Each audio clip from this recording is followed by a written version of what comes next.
Batman, often called as the boss of the Justice League, the man who has a plan for everything and even contingencies for those plans if it ever, by 1%, goes sideways.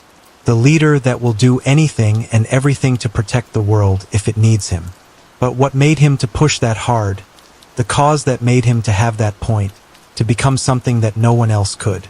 The collective product of everything great, a thing of total control, is something that no one would want to happen.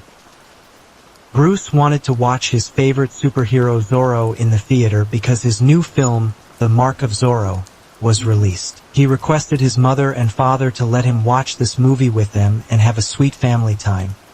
They smiled and agreed to go to the theater with him. In the Monarch Theater, the film started uncoiling. Bruce enjoyed the film with his heart open. Wholeheartedly, he was seeing his superhero save the day. Seeing him, his parents was already enough full that they started enjoying the film themselves. After the film was over, they left the theater talking about how great the movie was, how good Zorro was. In the weathery night in Gotham City, young Bruce Wayne goes through the crime alley with his parents, Thomas and Martha Wayne, the most caring and influential couple of the city. Then out of a sudden, a low-life thief named Joseph Chilton, commonly known as Joe Chill on the streets, appeared in front of them with a gun in his hand in the intention to rob them of everything they have on and with them at that moment. When Thomas tried to stop him, he shot him. He forcefully tried to remove the pearl necklace Martha was wearing from her neck, and as a result, the lace broke and the pearls got scattered. He shot her and killed her as well. Then he ran. Young Bruce witnessed all of it, holding the corpses of his dead parents. After witnessing his parents' murder, young Bruce Wayne vowed to rid Gotham City of the evil that had taken their lives. Bruce's parents' murder deeply affected him, leading to a desire for revenge and a commitment to fighting crime. He dedicated himself to becoming a vigilante, training extensively, embarking on a journey of personal growth and extensive training. He traveled the world, seeking out various mentors and honing his skills in martial arts, learning both traditional and unconventional methods.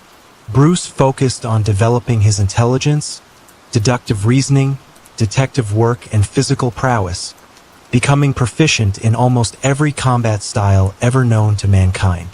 This period, spanning several years, involved mastering different disciplines. He grappled with the emotional impact of his loss, developing coping mechanisms and a strong sense of justice and morality.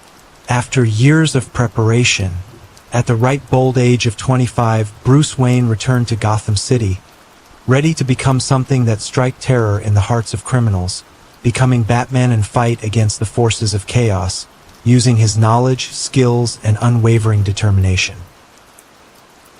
If there is good in the world, then there is evil in the world. If there are angels, there are demons. If there is God, there is devil. If there is creation, there is destruction. If there is existentialist, there is nihilist. And that comes the Owlman, the evil counterpart of the Batman, the brother of Bruce Wayne, Thomas Wayne Jr. They are blood brothers, just from different realities. He comes from the reality where everything is opposite in terms of ideologies and positive and negative auras. Owlman, often called as the boss of the crime syndicate, usually known as the man with the plan, the leader who will do anything and everything to destroy the world if it comes down to it. Initially, he wanted just power and control. He became something that could just do that with the nail of his finger. But what made him to complete himself is something that no one would understand. This story starts with Bruce Wayne, his brother Thomas Wayne Jr., and their parents Martha and Thomas Wayne going through the crime alley after watching the film The Mark of Zorro. Thomas and Martha Wayne starts arguing. While they were arguing, out of a sudden, they heard someone in the alley. When they looked back, it was Bruce's brother Thomas holding the gun in his hand as he aimed it towards them. He revealed to his parents that he is doing it for the money because if not, they are just going to throw it all away and not leave anything for Bruce and him. But in the middle of it, Bruce changed his mind. He didn't want to hurt his parents. When Thomas was about to shoot, Bruce jumped to stop him. But then someone shot Martha and Thomas Wayne, and killed them, and shot Bruce. It was revealed that it was Alfred who did this, on the order of Bruce's brother Thomas. Thomas shot Bruce and killed him. Before killing him, he said, "I'm Thomas Wayne Jr., the richest boy in Gotham City." After he killed his own family, Thomas Wayne vowed to rule Gotham City. He trained extensively, traveling the world and building his mind and body to the extent that no normal human was capable of. Becoming Owlman, becoming a fascist tyrant who rules Gotham City with the tip of his finger, not allowing anyone to build any gang to rule this city beside him. But even after all that, he still felt something is missing. He never felt complete. He could not find a true purpose for his life. It drove him lonely, feeling no one would understand him. He isolated himself from the very thing of existence. One day, he came to the conclusion that nothing matters, driven by a desire for power and control, and eventually, a twisted sense of logic that leads him to believe that the destruction of all reality is the ultimate solution. Batman and Owlman are two sides of the same coin, the two brothers with opposing ideologies, both same, yet different in just one. If they represent something, they do it to the extreme. One represents existentialism, the other represents nihilism. One cherishes and values life and everything in between. The other doesn't give existence a single priority.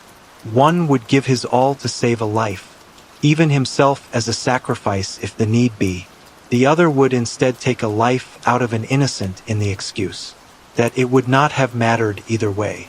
Both are extremists, and would do anything to accomplish their missions, no matter the cost. That's why no one wants to be like them, because they don't care what happens to themselves. They only care for their respective missions. Batman's mission to save every life that is possible, even if it is impossible, he would at least still try.